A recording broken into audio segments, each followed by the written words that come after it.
அனைவருக்கும் வணக்கம். ஐந்து கரத்தனை ஆணை முகத்தனை இந்தின் இளம்பிறை போலி மயிற்றினை நந்தி மகந்தனை ஞான கொழுந்தினை புந்தியில் வைத்து போற்றுகின்றேன். மாதா பிதா குரு தெய்வம் இவரோட அனுக்கிரகத்திலும் எம்பெருமான் அதனுடைய ஐயனும் தாய் கருப்பனும் காளியும் அனுக்கிரகத்தோடு இன்னைக்கு ஒரு ஜோதிட பதிவை நம்ம பார்க்க போகிறோம். இன்றைக்கி நம்ம பார்க்க போகிற டாபிக் என்னென்னா 10 பொருத்தத்தினால அந்த திருமண பிரிவினைகளை பற்றி, குடும்பத்தில் உள்ள சண்டை சச்சரவுகள் எந்த மாதிரி வருது அப்படின்ற அமைப்புகளை பற்றி இன்றைக்கி நம்ம பார்க்க போகிறோம். அதற்கு முன்னே ஜோதிடத்தை எமக்கு கற்றுக் கொடுத்த குருமார்களை வணக்கத்தை தெரிவித்துவிட்டு பதிவுக்கு செல்லலாம். எனக்கு ஜோதிட ஆர்வத்தை தூண்டிய ஜாதக அலங்காரம் கீரனூர் நடராஜன் ஐயா அவர்களையும் வணங்கி, அடிப்படை ஜோதிடத்தை இணைய வழியாக கற்றுக் கொடுத்த திருப்பூர் ஜி.கே. ஐயா அவர்களையும் வணங்கி, தற்போது உயர்நிலை கற்றுக் கொடுத்துக் கொண்டிருக்கும் எங்களை போன்ற மாணவர்களுக்கெல்லாம் ஆதித்தனாக திகழும் சுபத்துவம் பாவத்துவ சூட்சும உலகின் நாயகன் ஜோதிட கலையரசு ஐயா குருஜி அவர்களையும் வணங்கி, இதுவரை யாரெல்லாம் குருவாக இருந்தார்களோ அவர்கள் பொற்பாதம் தொட்டு வணங்கி, இந்த யூடியூப்பில் வீடியோ போட எமக்கு உத்வேகம் அளித்த மதுரை சாய் செல்வம் ஐயா அவர்களையும் வணங்கி, இன்னைக்கு நம்ம பார்க்க போகிறது இந்த 10 பொருத்தம்னா எவ்வளோ ஒரு அபட்டமான அமைப்பு அப்படின்றத பற்றி இன்னைக்கு நம்ம பார்க்க போகிறோம். குறிப்பாகவே ஒருவருடைய 7ஆம் பாவக அதிபதி சுக்கிரன் கெட்டுவிட்டாலே அவர்களுக்கு குடும்ப வாழ்க்கை போராட்டமான வாழ்க்கை தான். அது மாதிரி 7ஆம் பாவகமும் பாவக அதிபதியும் பாவகத்திரியில் அமைந்துட்டாலும் அவர்களுக்கும் போராட்டமான வாழ்க்கை தான். 2ஆம் பாவகம் வளர்த்திருக்கும் போது குடும்பம் அமையும். ஆனால் அது நிம்மதியான குடும்பமா அப்படின்றத 7ஆம் பாவகம் பாவக அதிபதி சுக்கிரன் தான் முடிவு பண்ணணும். அதுக்குடைய தசாபத்தி அமைப்புகளையும் நம்ம பார்க்கணும். குறிப்பாக திருமண பொருத்தை நம்ம பார்க்கும்போது பெண்ணோட லக்னாதிபதியும் பையனோட லக்னாதிபதியும் நண்பர்களாக இருக்கலாம். அட்லீஸ்ட் ஒரு சமமாவது இருக்கணும். அது மாதிரி ராசி 2 பேருடைய ராசியும் நட்பு ராசியாக இருந்தால் இன்னும் நல்லாக இருக்கும். அதே மாதிரி பையனோட 7ஆம் அதிபதியும் பொண்ணோட 7ஆம் அதிபதியும் நண்பர்களாக இருந்தாலும் நன்றாக இருக்கும். குறிப்பாக லக்னம் ராசி இது 2 பேருமே நட்பு கிரகங்களாக, ஆண் பெண் ஜாதகத்தில் நட்பு கிரகங்களாக வந்துட்டாவே 60% பொருத்தம் பொருந்தி வந்துவிடும் அப்படின்ற அமைப்பில் மற்ற அமைப்புகள் பெருசாக குழப்பங்கள் வராது. தசாபத்திகள் பிரச்சனைகள் பண்ணினாலும் பிரிவினையை நோக்கி போகாது. அதற்குபடி செவ்வாயின் பலத்தையும் நம்ம பார்க்கணும். ஏன்னா அதுதான் ஈகோ பிரச்சனையை குடும்பத்தில் கொடுக்கறதுல முக்கிய பங்கு வகிக்கும். அது மாதிரி பாவத்துவ ராகு கேது தசை திருமண அமைப்பு முடிஞ்சு ஒரு 10 வருஷத்துக்குள்ள வரக்கூடிய அமைப்பில் இருக்கா அப்படின்ற அமைப்பையும் நம்ம பார்க்கணும். அதற்கப்புறம் 5ஆம் பாவகம் புத்திரபாக்கிய அமைப்புகள் எப்படி இருக்கு அப்படின்ற அமைப்பையும் நம்ம பார்க்கணும். அதற்கு அடுத்தபடியாக 3ஆம் பாவகம் வீரியம் 2 பேருடைய வீரியமும் எந்த மாதிரி அமைப்பில் இருக்கும் அப்படின்ற அமைப்பையை பார்க்கணும். அதற்கு அடுத்தபடியாக 12ஆம் பாவகம் அயனசைன பாவகம்ன்றக்கூடிய படுக்கையறை அமைப்பை கொடுக்கக்கூடிய அந்த அமைப்புகள் எப்படி இருக்கும் அப்படின்னு. அது மாதிரி சூரியனை விட்டு சுக்கிரன் எத்தனை டிகிரி விலகி இருக்கிறார் பெண்ணின் ஜாதகத்தில், பையனோட ஜாதகத்தில் எத்தனை டிகிரி விலகி இருக்கிறார்ன்றதை பார்க்கணும். ஒரு 5 டிகிரி 6 டிகிரி வித்தியாசப்படுத்தா பெரிய குழப்பங்கள் கிடையாது. பெண்ணுடைய ஜாதகத்திலேயோ பையனுடைய ஜாதகத்திலேயோ சுக்கிரன் அஸ்தங்கம் அடைஞ்சு ஒரு 3 டிகிரிக்குள்ள சூரியனுடன் இருக்கும்போது, பெண்ணுடைய ஜாதகத்தில் சூரியனை விட்டு விலகி ஒரு 28 டிகிரி 30 டிகிரி 35 டிகிரி விலகி இருக்கும்போது தாம்பத்தியத்தில் பிரச்சனைகளை கண்டிப்பாக கொடுத்து விடும். இந்த நெருங்கி இருக்கிறவங்க தினசரி தாம்பத்தியத்தை விரும்புவாங்க. தூரமாக இருக்கிறவங்க ஒரு ஃப்ரெண்ட்ஷிப்மான அமைப்பில் இருந்தாலே போதும் அப்படின்ற அமைப்பில் பார்ப்பாங்க. இதையெல்லாம் கண்டிப்பாக திருமண பொருத்தத்தில் பார்க்கணும். ஆனால் இன்னைக்கு திருமண பொருத்தம் பார்க்க வரக்கூடிய பெற்றோர்கள் 10 பொருத்தம் இருக்கா, 8 பொருத்தம் இருக்கா, 7 பொருத்தம் இருக்கான்னு தான் கேட்குறாங்க. ஏன்னா அது வந்து விட்டாலே அவர்களுக்கு ஒரு ஆத்ம திருப்தியாக நடந்து விட்டது. ஏன்னா போன ஜென்ரேஷனில் அந்த காலங்களில் இந்த 10 பொருத்த அமைப்பை தான் பார்த்து திருமணங்கள் முடித்தாங்க. அன்னைக்கு இருந்த காலகட்டங்கள் வேற. இன்னைக்கு தகவல் தொழில்நுட்பம் வளர்ந்துருச்சு அப்படின்ற அமைப்பில் இருக்கும்போது அதற்கு தகுந்த மாதிரி காலங்களுக்கு தகுந்த மாதிரி நம்ம ஜோதிடத்தை கண்டிப்பாக பார்க்கணும். 10 பொருத்தம் பாருங்க, நான் வேண்டான்னு சொல்லலை. அதுக்கு 10% மட்டும்தான் அந்த 10 பொருத்த அமைப்புகளுக்கு நாம் கொடுக்க முடியும். மற்ற அனுகூல பொருத்தத்துக்கு தான் 90% கொடுக்கணும். சில பேர் சொல்லுவாங்க, முறையாக திருமண பொருத்தம் பார்த்து குடும்ப பிரிவினை வந்து விட்டதே, 2 திருமணம் 3 திருமணங்கள் நடந்து விட்டதே அப்படின்னா, அதோட பிராப்தம் கம்பல்சரி 2 திருமணங்கள் நடக்க வேண்டும் என்பது விதி இருந்தால் அதை எந்த ஜோதிடராலும் மாற்ற முடியாது. திருமண பொருத்தம் ஒருத்தருக்கு ஜாதகம் மிகவும் மோசமான அமைப்புல இருக்குன்னா அந்த தோஷத்தை குறைக்கக்கூடிய அமைப்புல தான் ஒரு ஜோதிஷர் திருமண பொருத்தம் பார்த்திருப்பாரே தவிர, 2 திருமணம் நடக்கக்கூடிய அமைப்புகளோ குடும்பத்தில் சண்டை சச்சரவுகள் வரக்கூடிய அமைப்புகள் ஜோதிட ஜாதக அமைப்புல இருந்தால் அதை யாராலும் மாற்ற முடியாது. இதுக்கு எந்த மாற்று கருத்துமே கிடையாது. பரிகாரம் வழிபாடுகள் என்பது ஒரு ஆத்ம திருப்திக்கு தான் தவிர அந்த பிரச்சனைகளை மீண்டு வருவதற்கு என்ன அமைப்புகளோ அதைத்தான் கொடுக்குமே தவிர முழுமையாக மாற்றாது. அதுல எந்த ஒரு மாற்று கருத்துமே கிடையாது. இப்ப இது ஒரு பெண் ஜாதகம், இது ஒரு ஆண் ஜாதகம்.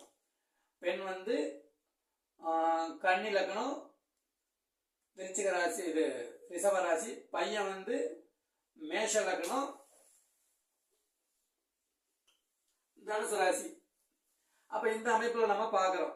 இப்ப இந்த அமைப்புல 10 பொருத்த அமைப்புல நம்ம பார்க்கும்போது இந்த பொண்ணுக்கு பையனுக்கும் தின பொருத்தம் கிடையாது. கணப்பொருத்தம் உண்டு, மகேந்திரம் உண்டு, ஸ்ரீதீர்க்கம் உண்டு, யோனி உண்டு, வேத பொருத்தம் உண்டு, ரச்சி பொருத்தம் இருக்கு, ராசி பொருத்தம் இல்லை, ராசி அதிபதி பொருத்தம் இல்லை, வசியம் இல்லை, நாடி இல்லை, வர்ண பொருத்தம். இப்ப இத்தனை பொருத்தங்கள் இந்த ஜாதகத்துல 12க்கு 8 பொருத்தங்கள் இருக்கு. அப்ப 10 பொருத்த கணக்கின்படி பார்த்தோம்னா அற்புதமாக செய்யலாம். இதே தான் ஒரு ஜோசிகரும் எழுதி கொடுத்திருக்கிறார்.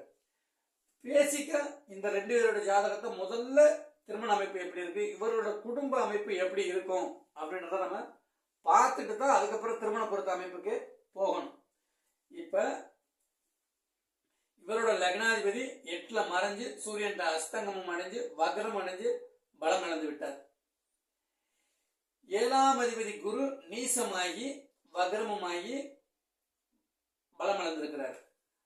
7ல் சனி கேது, சனி கேது இணைவு பிளஸ் செவ்வாயின் 8ஆம் பார்வை பெற்று இந்த 7ஆம் பாவகம் முற்றிலும் பாதிக்கப்பட்டு 7ஆம் பாவக அதிபதி குரு வக்ரமுமாகி பரிவர்த்தனை பெற்றிருக்காரு. பரிவர்த்தனை என்பது வந்து அவருடைய தசாபுத்திக்காரங்க தனது காரகத்துவங்களை கொடுக்கும். குருவின் காரகத்துவம் என்ன குழந்தை, சனியின் காரகத்துவம் என்ன ஆயுள், இது 2ஐயும் கொடுத்துரும். ஆனா திருமண வாழ்க்கை பாதிக்கப்படுமா அப்படின்னா கண்டிப்பாக பாதிக்கப்படும். அப்ப அதே மாதிரி 2ஆம் பாவகம் குடும்பஸ்தானாதிபதி அவரு 9ல உச்ச சந்திரனோட இணைஞ்சு சுக்கிரன் பலமாக இருந்தாலும் அங்கே சனியின் பார்வையும் பெற்றிருக்கார். இங்கே அமாவாசைக்கு 2 நாள் கழிச்சு பிறந்த ஜாதகம் ஒளி அற்ற ஜாதகம் அப்படின்ற அமைப்புல சந்திரன் உச்சம் என்ற ஸ்தான பலத்தை தான் பெற்றிருக்கிறார். அந்த பாவகத்தை சுபத்துவப்படுத்துற அளவுக்கு சந்திரனுக்கு வலு கிடையாது. 2வது சனியின் பார்வையும் இங்க வாங்குறார். அப்ப இந்த ஜாதக அமைப்புப்படி இந்த பெண்ணினோட ஜாதக அமைப்புப்படி இவருக்கு குடும்ப வாழ்க்கை பாதிக்கப்படும் என்பது நிதர்சனமான உண்மை. அப்படியே பையனோட ஜாதகத்துக்கு வந்துடும். பையன் மேஷ லக்னம், மேஷ லக்னம், லக்னத்துல ராகு, 4ல புதன் சூரியன், 5ல சுக்கிரன், 7ல கேது, 8ல சனி, 9ல செவ்வாய் சந்திரன், 11ல வக்ர குரு. இப்ப இந்த ஜாதகத்துல புதன் வக்ரம், செவ்வாய் வக்ரம், சனி வக்ரம், குரு வக்ரம், 4 கிரகம் வக்ரம், 4 கிரகம் வக்ரம். இந்த பெண்ணுடைய ஜாதகத்துல புதன் வக்ரம், குரு வக்ரம், செவ்வாய் வக்ரம். அப்ப 1 2 3 பிளஸ் ராகு கேது 2, இதுல பிளஸ் 2 ராகு கேது. அப்ப இவரோட பெண்ணின் ஜாதகத்துல 5 கிரகம் வக்ரமாகவும் பையனோட ஜாதகத்துல 6 கிரகம் வக்ரமாக இருக்கும் போது இதுவே குடும்ப அமைப்புகளுக்கு நல்ல அமைப்பு கிடையாது. அதற்கு அடுத்தபடியும் திருமணம் நடந்த நாளில் அன்றைய கோச்சாரம் பையனோட சுக்கிரன் மேல ராகு போறாரு. பையனோட சுக்கிரன் மேல ராகு போறாரு. அப்ப என்ன, திருமணங்களால் கண்டிப்பாக காயம் உண்டு அப்படின்றத கோச்சாரம் தெல்ல தெளிவாக சுட்டி காட்டுகிறது. இப்ப திருமண பொருத்தத்தை பார்ப்போம். இது 10 பொருத்தம்ன்ற அமைப்புல 8 பொருத்தம் இருக்கு, அதை விட்டுறலாம். நம்ம அனுகூல பொருத்தம் இவர்களுக்கு இருக்கா அப்படின்னு ஃபர்ஸ்ட் பார்க்கலாம். இவர் கன்னி லக்னம், இதோட அதிபதி புதன். பையன் மேஷ லக்னம், அதோட அதிபதி செவ்வாய். 2 பேரும் பரம எதிரிகள். முதல் பொருத்தம் அனுகூல பொருத்தத்துல அவுட். அதற்கு அடுத்தபடியாக ராசி, ராசி பொருத்தம். இது சுக்கிரனோட ராசி, இது குருவின் ராசி. 2 பேரும் எதிர்த்தன்மை கொண்டவர்கள். 2வது அனுகூல பொருத்தமும் அவுட். அடுத்து 3வது பொருத்தமாக பெண்ணின் ராசியும் பையனோட ராசியும் 6 8. இது சுக்கிரனோட ராசி, இதோட குரு ராசி. அப்ப இந்த அமைப்பும் கிடையாது. அப்ப எப்படி இவர்கள் திருமணம் முடிஞ்சது, திருமணம் நடந்தும் ஏன் பிரிவினையை நோக்கி போகாம இருக்கிறாங்க அப்படின்னா, இது ஜிகேயோட கோல்டன் ரூல் ஒன்று வருதுல. பெண்ணினுடைய சுக்கிரன் மீது, பையனோட சுக்கிரன் மீது பெண்ணோட செவ்வாய் திருமண பொருத்தம். பையனோட குரு பொண்ணோட செவ்வாயை பார்க்குது. அவ்வளவுதான். இந்த அமைப்புல திருமண பொருத்தம் இது ஒரு 10% பொருத்தத்தை நாம எடுத்துக்கலாம். பிரிவினை நோக்கி போகாது, ஆனா கண்டிப்பாக குடும்ப வாழ்க்கைகள் காயமாகும் அப்படின்ற அமைப்பு. அப்ப தசாபுத்தியின் அமைப்புல நம்ம பார்க்கும்போது, திருமணம் நடந்த காலத்துல பெண்ணுக்கு ராகு தசையில சுக்கிர புத்தி நடந்தது, பையனுக்கு ராகு தசையில குரு புத்தி நடந்தது. அப்ப இதுவே ஒரு நல்ல அமைப்பு இல்லை. ஏன்னா இவருக்கு வீடு கொடுத்த புதன் 8ல சூரியன் அஸ்தங்கமாகி பகை பெற்று இருக்கிறார். அப்ப ராகு எப்படி தசை நடத்துவார்னா ஒரு சிறப்பான பலன்களை நடத்தக்கூடிய அமைப்புல இல்லை. குருவின் பார்வை இருக்கு. குருவே இங்க ஒளி இழந்த அமைப்புல வக்ரமாகி ஒளி இழந்த அமைப்புல தான். குருவின் பார்வை பெருசா ராகுக்கு சுபத்துவப்படுத்தக்கூடிய அமைப்புல இல்லை. இந்த பையனுக்கு ராகு தசை நடந்து, ராகுக்கு வீடு கொடுத்தவன் நீங்க வலுவாக இருந்தாலும் ராகு மேச ராகுவாக இருந்து எந்த ஒரு சுபத்துவமும் இல்லாத அமைப்புல. இப்ப இந்த பையனோட 7ஆம் பாவகத்தை குரு பார்த்தாலும் டிகிரி வைஸ் கணக்குப்படி பார்க்கும்போது இங்கே ராகு 12 டிகிரியில இருக்காரு, இங்க குரு 29.35 விகலையில இருக்கிறார். அப்ப இந்த 2 திருமண ஜாதக பொருத்தமும் எப்படி நம்ம மேட்ச் பண்ணலாம்னா மேட்ச் பண்ணவே கூடாது, அதர்மம் அப்படின்ற அமைப்பை நம்ம ஒதுக்கிறணும். 2வது, இந்த பெண்ணுக்கு செவ்வாய் சிம்மத்துல வக்ரமாகி இருக்கிறாரு, பையனுக்கு செவ்வாய் வக்ரமாகி தனுசுல இருக்கிறாரு. அப்போ ஈகோ பிரச்சனைகளை கொடுத்து விடும்.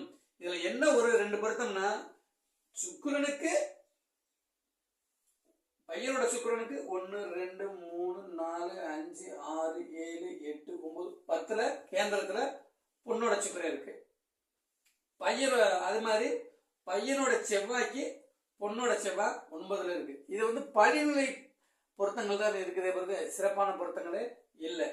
பையனோட அமைப்பு 5ஆம் பாவகத்தை சுக்கிரன் இருந்து சனியும் 10ஆம் பார்வையாக பார்த்து குருவும் பார்க்கிற அமைப்புல குழந்தை அமைப்புகள் கண்டிப்பாக உண்டு அப்படின்ற அமைப்பும், இங்கே நீசமாகவே குரு இருந்தாலும் சனியுடன் பரிவர்த்தனையும் பெற்று இருக்கிற அமைப்புல கண்டிப்பாக குழந்தை உண்டு அப்படின்ற அமைப்புல திருமணங்களும் நடந்தது, குழந்தை அமைப்புகளும் உண்டது.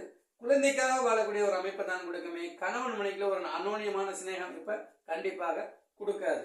ஏன்னா பொண்ணோட சுக்கிரனுக்கும் சனியின் பார்வை, பையனோட சுக்கிரனுக்கும் சனியின் பார்வை அப்படின்ற அமைப்புல ஒரு நல்ல அமைப்புகளே கிடையாது. அப்ப 10 பொருத்தம் என்ற அமைப்புகளை கண்டிப்பாக யாரும் பார்க்க வேண்டாம். 10 பொருத்தம் அமைப்புகள் என்பது இன்றைய ஜெனரேஷனுக்கு அது கண்டிப்பாக ஒத்து வராது.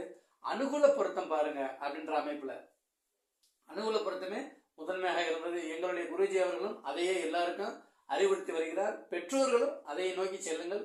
10 பொருத்தம் பார்த்து ஒருவர் திருமணம் முடிக்கிறார் என்றுதான் தயவு செய்து அதை கண்டிப்பாக இன்னைக்கு ஜெனரேஷன்ல யாரும் முடிக்காதீங்க. தற்பொழுது இறைவனோட அனுகிரகத்தினாலும் குருமார்களின் அனுகிரகத்தினாலும் சோழி பிரசன்னம் படிக்க ஆரம்பித்திருக்கு. அதிலையும் ஒரு நிபுணத்துவம் விளங்க வேண்டும் என்று பிரபஞ்சத்தையும் பரம்பொருளையும் வேண்டி விரும்பி கேட்டுக்கொள்கிறேன். நம்மளிடம் ஜோதிடம் பார்க்க விருப்பம் உள்ளவர்கள் நம்மளுடைய தொலைபேசி எண் 9500634634 என்ற எண்ணுக்கு வாட்ஸ்அப் செய்யுங்க. ஜாதகமும் எழுதி கொடுக்கப்படும். கோவை வாசன் சுத்த திருக்கணித பஞ்சாங்கத்தினால ஜாதகமும் எழுதி கொடுக்கும். அவ்வளவு விருப்பம் உள்ளவர்கள் ஜாதகம் பார்த்து பயன்பெறலாம். நன்றி, வணக்கம். ஓம் குருவே நமோ நமக. வாழ்க ஜோதிடம், வளர்க ஜோதிடர் ஒற்றுமை. நன்றி, வணக்கம்.